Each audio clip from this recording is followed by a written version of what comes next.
வணக்கம். இன்னைக்கு நம்ம சேனல்ல பார்க்க போறது முளைக்கட்டின வெந்தய தொக்கு. வெந்தயம் பொதுவாக உடம்புக்கு ரொம்பவே நல்லது. ஆனால் பச்சையாக சாப்பிடும்போது சிலருக்கு கை கால் வலி இதெல்லாம் ஏற்படும். முளைக்கட்டி சாப்பிடும்போது அந்த பிரச்சனை எதுவும் இருக்காது. குறிப்பாக இந்த முளைக்கட்டின வெந்தயம் டயபெட்டிக் பேஷண்ட்டுக்கு ரொம்பவே நல்லது. பிளட் சுகர் லெவலை பொறுத்து காலையிலேயும் ஈவினிங் 2 வேளையோ இல்லை 1 வேளையோ கூட சாப்பிடலாம். இப்போ இந்த முளைக்கட்டின வெந்தயத்தை யூஸ் பண்ணி எப்படி தொக்கு செய்யலான்றதை பார்க்கலாம். 2 ஸ்பூன் வெந்தயத்தை நைட் ஃபுல்லாக தண்ணி ஊற்றி இந்த மாதிரி ஊற வச்சுருக்கேன்.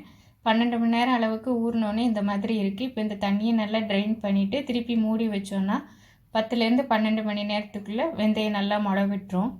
இது வடிகட்டின தண்ணியை கூட நம்ம வேஸ்ட் பண்ண வேண்டாம், நம்ம குடிச்சிக்கலாம். தண்ணி நல்லா வடிகட்டியாச்சு. இப்போ அது ஒரு மூடி போட்டு மூடி வச்சிட்டோன்னா 10லேருந்து 12 மணி நேரத்தில் நல்லா முளைக்க ஆரம்பிச்சிரும்.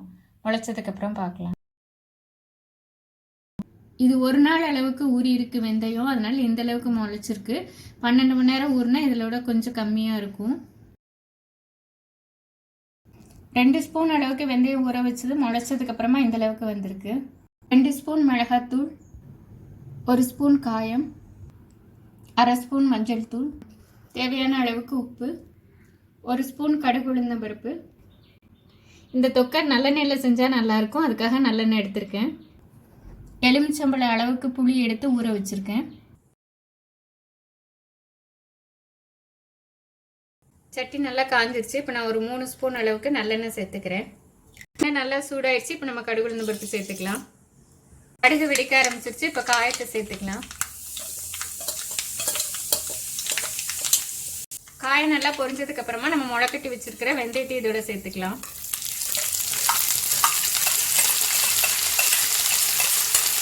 வெந்தயத்தை சேர்த்ததுக்கு அப்புறமா ரொம்ப நேரம் வதக்க வேண்டாம், உடனேயே புளி கரைச்சி ஊற்றிடலாம்.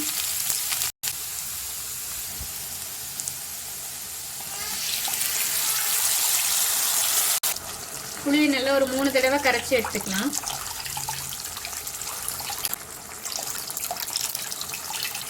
புளி சேர்த்த உடனேயே மஞ்சள் தூள், மிளகாத்தூள், தேவையான அளவுக்கு உப்பு எல்லாத்தையுமே சேர்த்துடலாம்.